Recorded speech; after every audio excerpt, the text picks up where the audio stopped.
Hello, welcome to Game On, the show that's running with severe delays today due to a slight drop in temperature. This week we were supposed to be dressing up like splicers in honour of our Bioshock 2 special, but Nathaniel... Never said I'd dress up like a splicer. You definitely did. I never said that I'd dress up at all. I don't do cosplay. This isn't cosplay. That is cosplay. This is just not cosplay. I refuse to LARP. This is not LARPing. That is LARPing. No, it's not LARPing unless you're wearing cat ears. Well, that's a technicality. I don't LARP. Anyway, coming up. Grease splitter.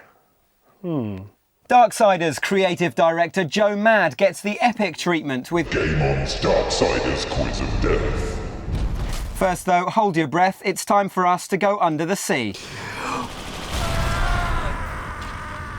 It's been nearly 3 years since we rested our wrench and began waiting patiently to return to Rapture, and wait, what the hell is this? It's my Big Daddy costume. You said we were going under the sea, you want me to make an effort? It's rubbish. Is this even waterproof? I'm sorry, look at you, look at what you're wearing. Look at this though, I mean you can't see anymore. Well, you know, gaffer tape, I had gaffer tape. That's awful. I've got eye holes. Just rubbish. Big Daddy. Paradise itself! So, Rapture has been rebooted under the control of ruthless altruist Sophia Lamb, who judges all citizens of Rapture based on their contribution to the greater good. The skeletal structure is much the same, with the story advancing through shortwave radio communications and chilling personal encounters. Beyond that though, Bioshock 2 is all changed, largely down to its visionary creative director. Jordan Thomas was responsible for one of the star sections of the first game, Fort Frolic. Now he's fully taken the reins, Rapture is darker and more dangerous than a rabid pit bull, with a gun. In the 10 years since the first title, the splicers have continued to mutate, looking less and less human. In addition to the freakishly redesigned spider splicers, the brute splicer is a tough new addition. They're basically citizens of Rapture who've survived from the good old days, splicing their way to the top of the food chain.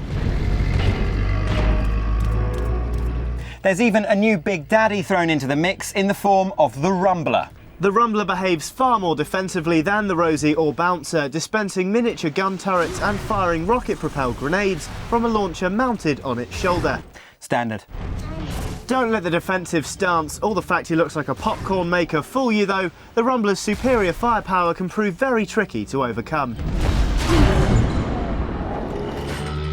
Bioshock 2's Rapture then is a far less forgiving one and is no longer a city Jack, the star of the first game, would be capable of surviving. Happily, since you play as the mysterious Subject Delta, you're tougher than a pair of old boots. Doesn't Subject Delta wear old boots? Yeah, that was the joke. Hibernating for 10 years, old boots. Wake up. Your time for sleeping is over. Playing as a prototype Big Daddy makes you incredibly resilient and a lot stronger, while still enabling you to make use of plasmids. We were initially concerned the gameplay would be as cumbersome as the Big Daddy section in the first game, but Jordan Thomas assures us this isn't the case. The Big Daddy treatment in the first game was more like a kid putting on a Frankenstein mask and running around trying to scare other kids. The treatment in Bioshock 2 is more legitimate in the sense that you do have a helmet, but you can toggle it on or off if the edges of the screen you don't want them blocked. Although I do kind of like it. It sort of increases the sense that you're in this suit. The other thing is that you're sort of accruing Big Daddy weapons and tools. So, for example, the rivet gun is one of your primary weapons, and that was one of the things you couldn't use from the first game, even though you were masquerading as a Big Daddy. The moral element to the game is also harder hitting after some criticise the first for being a bit lacklustre. You can either harvest the little sister as before or adopt and eventually save her after exploiting her freaky parasitic insanity.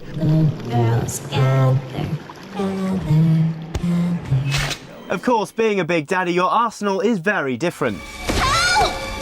You of course get the brutal Bouncer's drill in addition to the Rosie's rivet gun.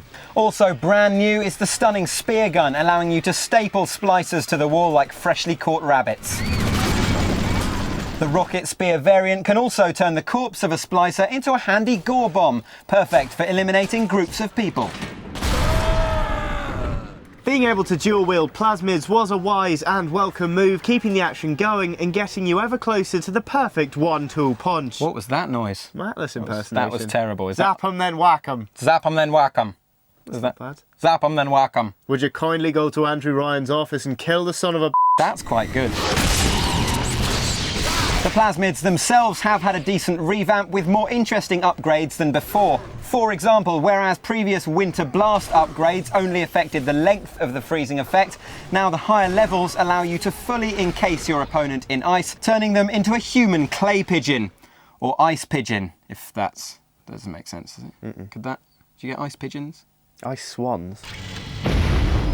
Cyclone traps have also been reworked, allowing you to combine them with the effects of other plasmids like Electrobolt and Winter Blast.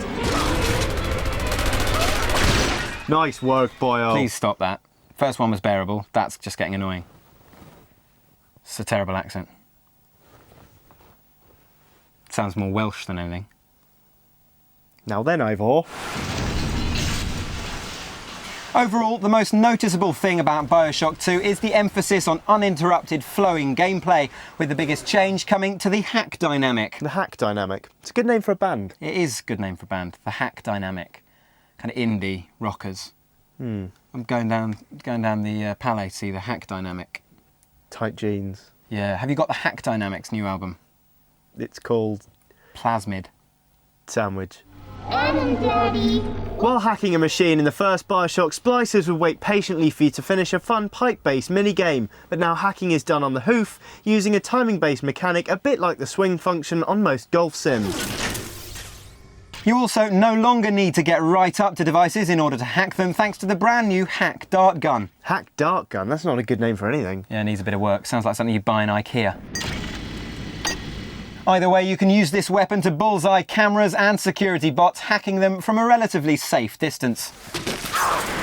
Of course, a new development gamers are watching very closely is the addition of multiplayer. Some were initially worried it might dilute the trademark story-driven single player, but these fears were lessened when it emerged an entirely separate development team was handling it. Digital Extremes, the team responsible for Unreal Tournament, took the daunting challenge on. The multiplayer follows a completely unique story arc predating both Bioshock installments.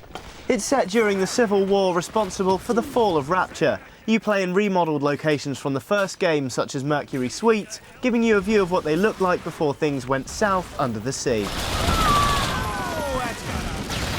But while Bioshock 2's single player gives you the feeling you're totally unique, the multiplayer is a far more balanced arena, as senior producer Melissa Miller told us. For us, multiplayer really started for what we saw was the potential of letting the player take that Bioshock gameplay, having all those choices, and going into a situation where they were fighting against real live people who had just as many choices as they did, rather than AIs. In keeping with the fast-paced action of the main story, multiplayer has a distinctly arcadey feel, with points playing a big part of the experience.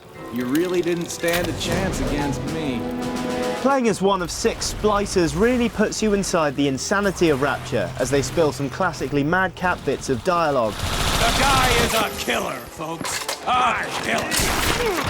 The game modes also toy with some iconic features of the Bioshock universe. For example, Capture the Sister sees the classic flag being replaced by a small girl. When you grab the little sister and you pick her up, she's in your first-person view and you're carrying her with your weapon arm, and she's struggling against you and yelling at you, and you're racing to bring her to the little sister vet, and you only have plasmids that you can depend on. If a multiplayer based on kidnapping infants doesn't satisfy your dark side, frankly, I don't know what will. What about multiplayer based on drop-kicking infants? Yeah, that's darker. Substitution! Ultimately, Bioshock 2 has a lot to live up to after the first stunning instalment, and at least from our first impressions, it seems set to do just that. Next up, it's with mixed emotions that we announce the release of Darksiders tomorrow on Xbox 360 and PS3. Yeah, on the one hand, we'll all finally get to play the year's biggest dark horse. Literally. On the other, it means the end of the greatest series of trailers in gaming history. When the seventh seal is broken, 4 horsemen shall ride forth to punish the wicked. Be they sons of men, lords of heaven, or the dregs of hell. Voiceover man, we salute you. I mean, he could read the phone book and scare me witless. John Smith, Winchester, 01962 868. Yeah, imagine being married to him. Shocking. In fact, maybe the only person more responsible for the epic nature of Darksiders has to be Joe Mad, cartoonist turned creative game designer and founder of Vigil Games, for whom Darksiders is their stunning debut. So we got him in and got epic on his ass in the most appropriate way, by making silly voices. Welcome to Game On's Darksiders Quiz of Death. Because War's sword is known as the Chaos Eater, which we think is a very funny and good name, we have given some common household items the Darksiders epic treatment, given them epic names. Okay. Now, if I give you the epic Darksiders name, you have to name the common household item it describes. Okay. Filth Consumer. Vacuum cleaner. Very good. Although Filth Devourer would be better. Grease Splitter. Grease Splitter. A grease splitter. I don't know, it's not a very good name. It's not obvious enough what it's supposed to do. All right, what is it? Butter knife. Butter knife. Oh, Okay, so it splits the grease. got it. Fire Breather. Fire breather. The oven range or It's a hairdryer. oh, a hairdryer. Yeah? Okay. See, Okay. I'm not good at this. 2 more. Jaundiced Beast of the Foaming Depths.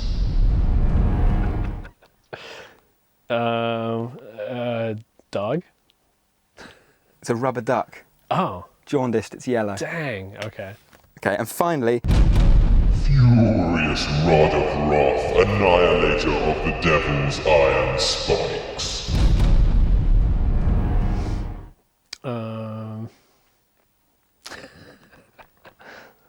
TV remote? it's a hammer. Oh, damn. Okay. The devil's iron spikes with the nails. That's a good one. That's a good one. Yeah. So we were thinking maybe you could market a range of those products, Darksiders products. Well, you know, we are looking for, ideas for weapons, for any potential sequels we might work on. So I would like to get that list from you. Okay, maybe we could pitch That'd be awesome, yeah. Darksiders to a range of kind of deadly cutlery. That'd be really, really good. Very Excellent. helpful. Game On's Darksiders Quiz of Death.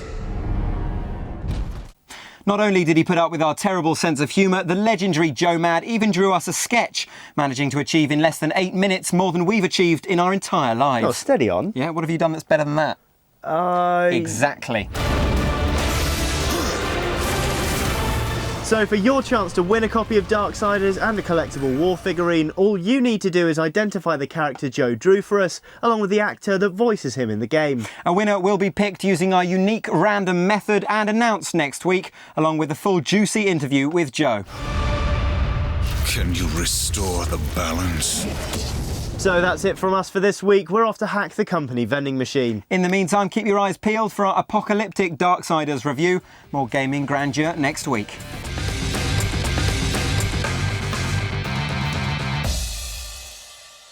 Okay, so voiceover guy, obviously looking for a new job now Darksiders trailers have wrapped up. What is the worst possible job he could get? I was thinking Samaritans. Hello, I'm feeling a bit depressed. That's not bad. Could do better. An airplane. I definitely wouldn't want to encounter him on one of those. We're fine. Yes, we're at 30,000 feet and falling. What about an agony uncle? You write in with your problems. I Similar to the Samaritans, really. found my wife in bed with another man. Yeah. Probably just give rubbish advice, you know.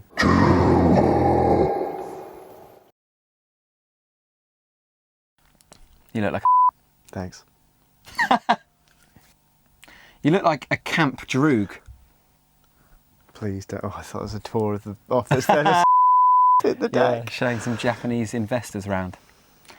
It's the Gimp chamber. Dig it up. Sorry, your mouth is in the hole. It's just like, yeah. Yeah. While hacking a machine in Bioshock 1, splicers would wait patiently for you to finish a fun pipe-based Pipe-based mini-beam. Oh, God. Pipe-based mini-beam. While hacking a machine in the first Bioshock, splicers would wait patiently for you to finish a fun pipe-based mini-game. But now hacking is done mainly on the Based mini-game. I liked it. Pipe, Sounds like Peter Piper picked a peck of pickled pepper.